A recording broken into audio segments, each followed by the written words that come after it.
নমস্কার বন্ধুরা, আমি doctor Dwaipayan Chatterjee, consultant orthopaedic surgeon. আজকে রবিবার, কাজের চাপ একটু কম, তাই আবার চলে আসলাম আপনাদের সাথে একটু গল্প করতে। আমরা আজকে আলোচনা করব একটা খুব পার্টিনেন্ট কোয়েশ্চেন নিয়ে। ওপিডিতে রুগীরা আমাকে মাঝে মাঝেই জিজ্ঞেস করেন যে ডাক্তারবাবু, আমাদের তো ক্যালসিয়াম স্টোন হয়েছে আগে, তার জন্য অপারেশনও হয়েছে, বা ক্যালসিয়াম স্টোন আছে, আমি কি ক্যালসিয়াম জাতীয় খাবার খেতে পারবো বা ক্যালসিয়ামের সাপ্লিমেন্ট খেতে পারবো, ক্যালসিয়ামের ওষুধ খেতে পারবো? তো এইটাই হচ্ছে আমাদের আজকের আলোচনার বিষয়। আমরা আজকে জানবো যে ক্যালসিয়াম যুক্ত খাবার বা ক্যালসিয়ামের ওষুধ খেলে কিডনিতে স্টোন হতে পারে কিনা। আলোচনার শুরুতেই আমরা জেনে নেব যে কিডনি স্টোন হয় কি করে। 60 to 80% কেসে কিডনি স্টোন হচ্ছে ক্যালসিয়াম অক্সালেট স্টোন।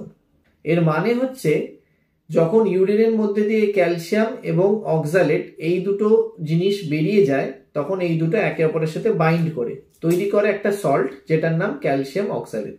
এবং এই সল্টের পরিমাণ বা এই সল্টের কনসেন্ট্রেশন যদি কিডনিতে বেশি পরিমাণে থাকে, ইউরিনে বেশি পরিমাণে থাকে, তাহলে এটাই ক্রিস্টালাইজ করে দিয়ে ছোট ছোট পাথর, তার উপরে আরো বাড়তে বাড়তে সেটা বড় পাথরে কনভার্ট হয়। মানে কিডনি স্টোন হতে গেলে ক্যালসিয়াম অক্সালেটের মাত্রা ইউরিনে যদি বাড়ে, তাহলে কিডনিতে স্টোন হয়। এই ক্যালসিয়াম অক্সালেট স্টোন হওয়ার পেছনে মেইন কারণ কিন্তু অক্সালেট। কালপ্রিট হচ্ছে অক্সালেট, ক্যালসিয়াম নয়। ক্যালসিয়াম আমাদের শরীরের জন্য খুবই দরকার, হাড় মজবুত রাখার জন্য, মাসেলকে প্রপার ফাংশনিং করার জন্য, আমাদের শরীরের বিভিন্ন হরমোন এবং এনজাইম যাতে ঠিকঠাক কাজ করে সেটার জন্য ক্যালসিয়াম আমাদের জন্য খুবই প্রয়োজন। শরীরে যদি আমাদের ক্যালসিয়াম কমে যায়, তাহলে শরীর কি করে, হাড়ের থেকে ক্যালসিয়াম টেনে নেয় শরীরের ওই কাজগুলোকে মেটাবার জন্য। এভাবে শরীর নিজের কাজটা মিটিয়ে নেয়, কিন্তু আস্তে আস্তে হাড়গুলো কমজোর হয়ে যায়। সেটাকে আমরা বলি অস্টিওপিনিয়া, বা আরো বেশি কমজোর হয়ে গেলে অস্টিওপোরোসিস। তাহলে ক্যালসিয়াম জাতীয় খাবার আমরা যদি কম খাই, আমাদের হাড় আস্তে আস্তে কমজোর হয়ে যাবে এবং ইভেনচুয়ালি কোনো চোট আঘাত বা অল্প বিস্তর কোনো ধাক্কা ধুক্কু লাগলেও আমাদের হাড় ফ্র্যাকচার হয়ে যেতে পারে। এবং এছাড়া হাড়ে ব্যথা, মাংসপেশিতে ব্যথা, এগুলো তো থাকবেই।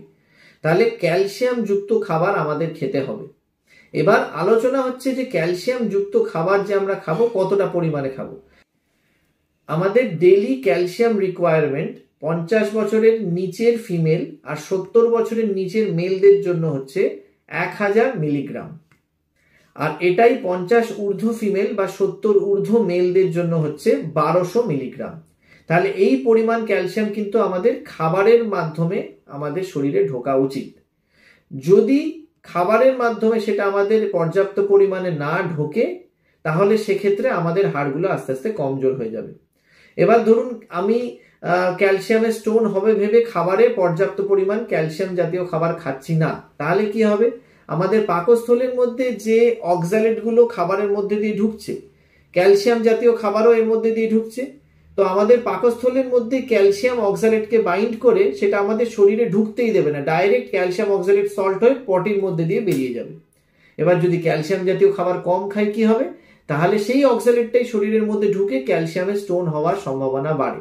তাহলে আমাদের ধারণা এটা যে ক্যালসিয়াম জাতীয় খাবার খেলে ক্যালসিয়ামের স্টোন হয়, এটা কিন্তু কমপ্লিটলি ভুল। ক্যালসিয়াম জাতীয় খাবার যদি আমরা কম খাই, তাহলে আরো স্টোন হওয়ার সম্ভাবনা বেশি, কারণ অক্সালেটটা আমাদের পাকস্থলী থেকে শরীরের মধ্যে ঢোকার সম্ভাবনা বেশি। আর শরীরের মধ্যে ঢুকলে সেটা আপনার যখনই কিডনির ভেতর দিয়ে বেরোবে, তখন আবার স্টোন হয়ে সেটা বেরোবে। তাহলে স্টোন হলে ক্যালসিয়াম জাতীয় খাবার খেতে হবে, এটা তো ফার্স্ট। কতটা অ্যামাউন্টে খেতে হবে, মডারেট অ্যামাউন্টে। এমন নয় যে প্রচুর পরিমাণে খাচ্ছি, তাহলে আবার এক্সেস হয়ে গেলে আবার মুশকিল। কোনো কিছুরই বেশি ভালো নয়। তাহলে মডারেট অ্যামাউন্টে ক্যালসিয়াম জাতীয় খাবার খেলে কখনো স্টোন হয় না। নিউমারাস রিসার্চে এটা কমপ্লিটলি প্রুভেন। কোন কোন খাবারে ক্যালসিয়াম আছে সেটার উপরে আমার একটা আলাদা ভিডিও আছে, আমি লিঙ্কটা কমেন্ট সেকশনে শেয়ার করে দেবো, আপনারা একবার ওটা দেখে নিতে পারেন। ঠিক আছে, কতটা খেতে হবে সেগুলো সব নিয়ে আলোচনা ওখানে করা আছে। এবার চলে আসি ক্যালসিয়ামের ওষুধে। যদি খাবারের মধ্যে অ্যাডিকুয়েট ক্যালসিয়াম আমরা না পাই, তাহলে ওষুধের মধ্যে থেকে সেই ক্যালসিয়াম আমাদের পেতে হবে, মানে ক্যালসিয়াম সাপ্লিমেন্ট, ক্যালসিয়ামের ওষুধ খেতে হবে। তো শরীরে যদি অস্টিওপিনিয়া বা অস্টিওপোরোসিস থাকে, যেটা ধরুন ক্লিনিক্যালি বোঝা গেল বা ধরুন বিএমডি ডেক্সা স্ক্যান করে বোঝা গেল, তাহলে কিন্তু ক্যালসিয়ামের স্টোন থাকা অবস্থাতেও ক্যালসিয়ামের ওষুধ খেতে হতে পারে। এ ব্যাপারে কটা জিনিস আমাদের মাথায় রাখতে হবে, সেটা হচ্ছে ক্যালসিয়ামের ওষুধ যেটা দেওয়া হয় সেটা ক্যালসিয়াম সাইট্রেট সল্ট হলে ভালো, ক্যালসিয়াম কার্বনেট সল্ট না হয়ে ক্যালসিয়াম সাইট্রেট ওষুধ হলে ভালো, এটা 1 নম্বর। 2 নম্বর হচ্ছে পর্যাপ্ত পরিমাণে বেশি পরিমাণে জল খেতে হবে, কারণ ইউরিনে ক্যালসিয়াম অক্সালেটের কনসেন্ট্রেশন বাড়লে তখনই স্টোন হয়। যদি আমি জল বেশি খাই তাহলে ওদের কনসেন্ট্রেশনটা কমবে, তাহলে স্টোন ফর্মেশনের চান্সেসটা কমবে। তাহলে যদি শরীরে জলের কোনো রেস্ট্রিকশন না থাকে, মানে আপনাদের যদি হার্টের কোনো কন্ডিশন না থাকে, কিডনির কোনো কন্ডিশন না থাকে, যদি অন্য ডাক্তারবাবুরা যদি জল কম খেতে না বলে থাকেন, তাহলে কিন্তু ক্যালসিয়ামের ওষুধ খেলে পর্যাপ্ত পরিমাণে জল খেতে হবে। 2। 3 নম্বর হচ্ছে ক্যালসিয়ামের যে ওষুধ আমরা খাচ্ছি চেষ্টা করতে হবে ক্যালসিয়ামের ওষুধ 500 মিলিগ্রামের বেশি যেন আমরা না খাই। নর্মালি ফ্র্যাকচার যদি থাকে কারুকে আমরা 1000 মিলিগ্রাম বা 1200 মিলিগ্রাম দিই, কিন্তু নর্মালি 500 মিলিগ্রামের বেশি যেন না খাই, তাহলে সেক্ষেত্রেও ক্যালসিয়াম স্টোন ফর্মেশনের চান্সেস বাড়ে। 4 হচ্ছে ক্যালসিয়ামের ওষুধ সবসময় খেতে হবে খাবারের সাথে। খাবারের সাথে খেলে সেই ক্যালসিয়াম যেটা ওষুধের মধ্যে দিয়ে বেরোচ্ছে আমাদের পাকস্থলীতে, সেটা কিছুটা খাবারের অক্সালেটটাকে বাইন্ড করে বডির সাথে বার করে দেবে। তাহলে ওই একইভাবে অক্সালেট আমাদের শরীরে ঢুকছে না, স্টোন ফর্মেশনের চান্সেসও হচ্ছে না। ঠিক আছে, এইগুলো হচ্ছে মেন ব্যাপার। যাদের স্টোন ফর্মেশনের প্রবণতা আছে তারা চেষ্টা করবেন সোডিয়াম খাবারের মধ্যে ইনটেক কমাতে। সোডিয়াম ইনটেক মানে কি, নুনের মধ্যে ম্যাক্সিমাম সোডিয়াম থাকে, তো নুন ইনটেক কমালে আমাদের শরীরে ইউরিনের মধ্যে ক্যালসিয়ামের এক্সপ্রেশন কমে। নুন যত খাবেন ইউরিনে ক্যালসিয়ামের কনসেন্ট্রেশন তত বাড়বে, ক্যালসিয়াম তত শরীরের থেকে বেরিয়ে যাবে। তাহলে সেক্ষেত্রে নুনের ইনটেক কমাতে হবে। অ্যানিমাল প্রোটিনের ইনটেক কমাতে হবে। অ্যানিমাল প্রোটিন মানে ধরুন মাছ, মাংস, ডিম, এগুলো অ্যানিমাল প্রোটিন। যাদের ধরুন কিডনি স্টোন হওয়ার সম্ভাবনা বেশি তারা একদম বন্ধ করে দেবেন না, বাট একটা লিমিটে ওটা খেতে হবে। বেশি পরিমাণে মাটন, চিকেন এগুলো খেলে কিন্তু স্টোনের প্রবণতা তাদের বাড়তে পারে। 2।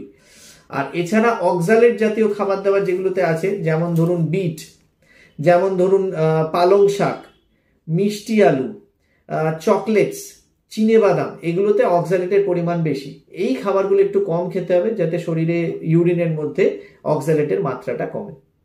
তাহলে এক হচ্ছে যে অক্সালেটের মাত্রা কমাতে হবে ওই খাবারগুলোকে কন্ট্রোল করে, জলের পরিমাণ বেশি খেতে হবে, ওষুধটা যদি খেতে হয় খাবারের সাথে খেতে হবে, অ্যানিমাল প্রোটিনস কম খেতে হবে, সোডিয়াম ইনটেক মানে নুনের ইনটেকটা কমাতে হবে, আর ওষুধ যদি খেতে হয় ক্যালসিয়াম সাইট্রেট সল্টটা বেটার ক্যালসিয়াম কার্বনেটের চাইতে। এইগুলো হচ্ছে মেন ব্যাপার স্যাপার যেগুলো আমাদেরকে ফলো করতে হয়। আর খাবারের ক্যালসিয়াম মানে যেসব খাবার দাবারে ক্যালসিয়াম থাকে তার উপরে কোনো রেস্ট্রিকশন নেই, সেটা আমাদেরকে যতটা খাওয়ার দরকার সেটা তো খেতেই হবে, বরঞ্চ তার চেয়ে বেশি খেলে ভালো, কম নয়। কারণ বেশি খেলে অক্সালেটটা শরীর থেকে বেরিয়ে যাবে, শরীরে ঢোকার সুযোগ পাবে না।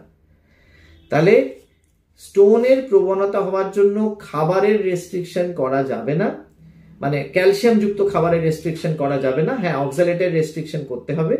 আর ওষুধের ক্ষেত্রে যদি দরকার পড়ে, কারোর ধরুন অস্টিওপোরোসিস আছে তাদের ক্ষেত্রে ওষুধ দেওয়ার দরকার আছে, বা খাবারের থেকে পর্যাপ্ত ক্যালসিয়াম শরীরে ঢুকছে না তাদের ওষুধের দরকার আছে, সেই ওষুধের থেকে স্টোনের প্রবণতা বাড়ে না যদি নিয়ম মেনে সেই ওষুধ খাওয়া হয়। আর ওষুধের ক্ষেত্রে আরেকটাও জিনিস বলা, সেটা হচ্ছে টানা ক্যালসিয়ামের ওষুধ খাওয়ার দরকার নেই। 2 মাস 2 খেলেন ক্যালসিয়ামের ওষুধ, আবার একটা ড্রাগ হলিডে, 1 মাস বা 2 মাসের ড্রাগ হলিডে, এরকম ভাবে ওষুধ খেতে হয়। টানা বছরকে বছর ওষুধ খেলে আবার শরীরে ক্যালসিয়ামের বৃদ্ধি হতে পারে, তার থেকে স্টোনের প্রবণতা আসে। তো এই ছোট ছোট নিয়মগুলো মেনেই আমাদেরকে এগোতে হবে। ঠিক আছে, আজকের জন্য এইটুকুই। আশা করি এই ডিসকাশন থেকে আপনারা অনেক কিছু জানতে পারলেন। আমাকে কমেন্ট সেকশনে জানাবেন সে নতুন কোন কোন বিষয় নিয়ে আপনারা আলোচনা চাইছেন। আমি আমার ফ্রি টাইমে চেষ্টা করব সেই সব ব্যাপার স্যাপার নিয়ে একটু আলোচনা করার।